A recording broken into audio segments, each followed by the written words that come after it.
Hi folks, thanks for stopping by the Avernus Bike and Lifestyle channel. I'm Dave Keefe. A very warm welcome to all you new visitors to the channel, and also I want to say thank you very much if you've already subscribed. If you haven't, please consider clicking the subscribe button below, and this is what we're all about.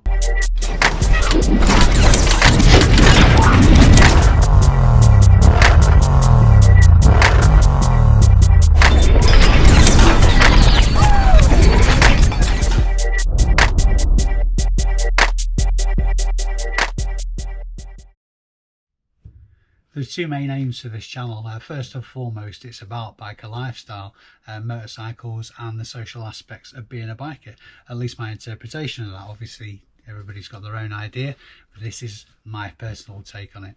The second part of this channel is to help people, basically help bikers to generate a secondary income stream or even a main income stream by reselling online. What I mean by that is we take items from one marketplace, whether it be a brick and mortar store, supermarket, auction, etc., and resell it online for a profit. That's how I earn my living. The idea is so you can buy your next bike, pay your mortgage payments, pay your rent payments and whatnot. So this is what it's all about, and that's the mission. They're both equally important to me because obviously that's my livelihood, but first and foremost is a biker helping out bikers. Just so you know where I'm up to from the get-go, I just wanted to give you a quick tour around the lockup that I've hired to run my business from. I've been in here a little over a week now, and I'm just about set up and operational. Before I actually moved into this lockup, I was operating from my back bedroom. Basically, it was very small, maybe not quite half the size of this. This is only a 100 square foot unit, and it wasn't quite half the size of this, and it was very cramped and awkward to operate from. But even so, for the last couple of years of doing that, it's helped me move on to the next level with very minimal overheads. So this is the setup so far. A bit of a desk and a packing area. Obviously space is a premium, so I'm using shelves for desk and packing materials as well as stock. Just moving around, this is the photo booth that I've set up. Check it, I've got ready to get pictured up, and just some cheap lighting from eBay,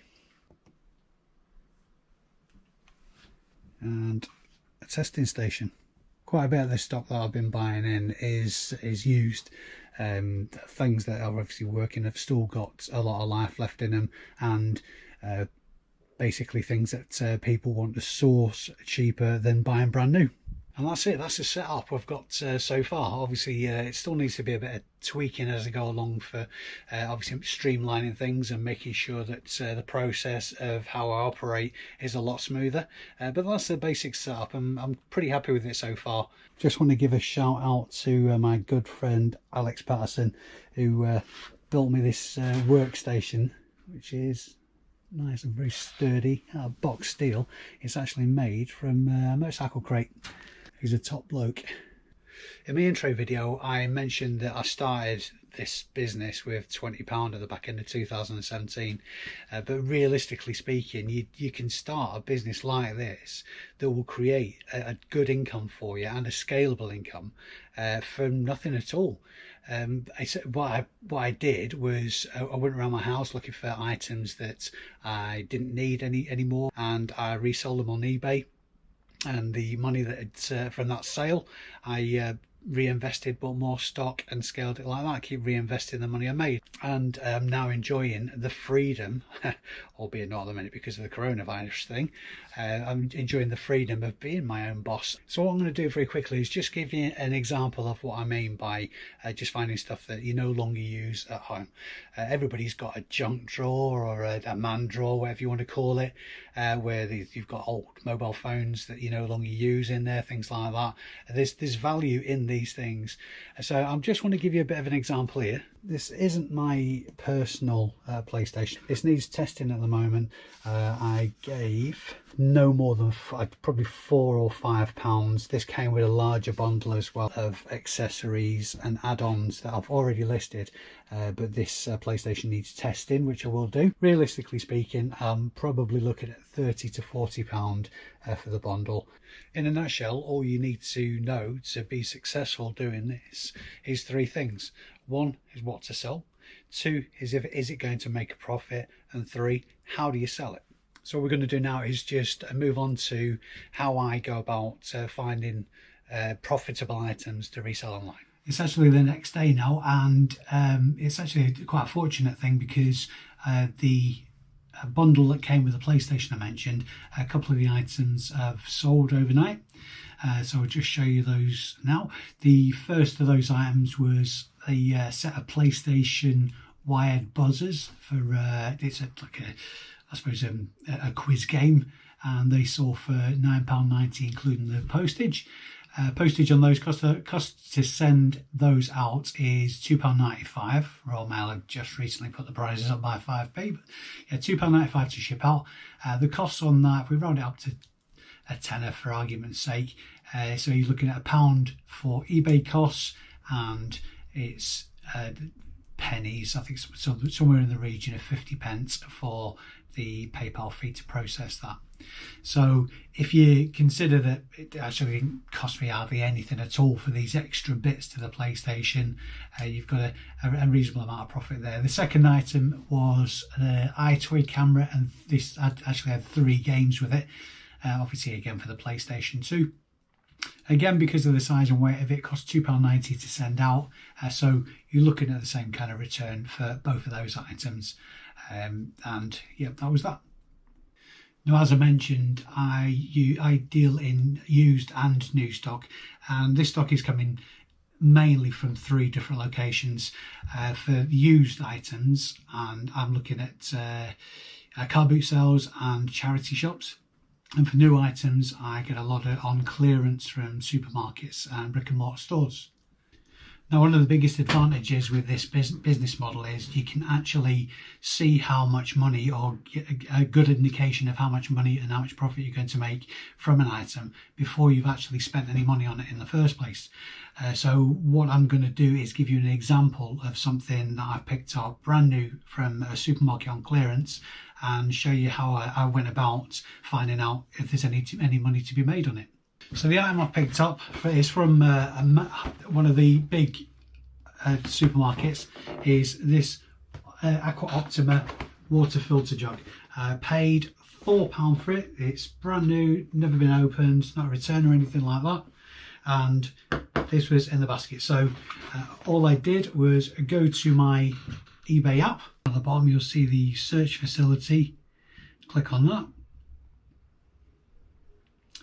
And what you can do with the little camera icon in the top right is click on that and actually scan the barcode of the item that you're looking at, just like so.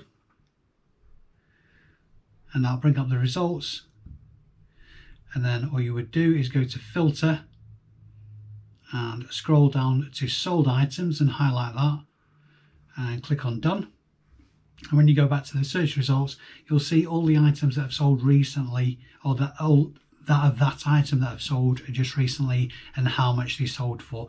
In this case, obviously you're looking at between £14 and £20. So that gives you an idea how you can go into a brick and mortar store or a supermarket, to the clearance section and scan a barcode to see if there's any difference in between the clearance price and the price it's selling for online, to see if it's worthwhile buying it before you've actually spent a penny on the item itself. You don't have to use the barcode facility. You can actually just type into the search bar the item itself, find that item in the sold completed listings as I've just showed you, and obviously work it out that way as well. When you're sourcing used and second-hand items from car boot sales and charity shops, the principle is pretty much the same thing. You're typing into the eBay search bar and filtering by sold completed items to give you an indication of how much and how often, as importantly, that item's selling for. Now, after a while, you kind of get an idea of the type of things. You get a gut feeling on the type of things that will sell online and that will bring you a profit, and equally things that you should not even bother looking at. But what I would recommend on that score is don't get complacent. Try new things.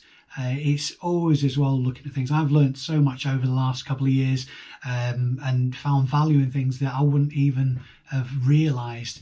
You don't know unless you check it out. So it's a constant learning curve. You could have been doing this for a month, you could have been doing it for 10 years. You need to constantly be learning, and that's part of the process of the job.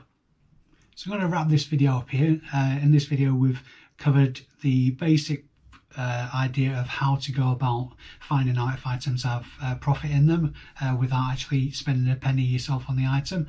And in the next video, what we're going to move on to is actually, when you've got those items home, is how to go about listing them on eBay and advertising them for sale. As always, guys, thanks very much indeed for watching. If you found this video useful or interesting, please give it a big thumbs up. It helps with the algorithms for YouTube, and it helps get the message out. Hit the subscribe button and the notification bell so you get a notification of the next time I post a video, and hopefully in the not too distant future this corona thing will all be open and we can get back to getting out on the bikes. Take care of yourselves, and I shall catch you in the next one.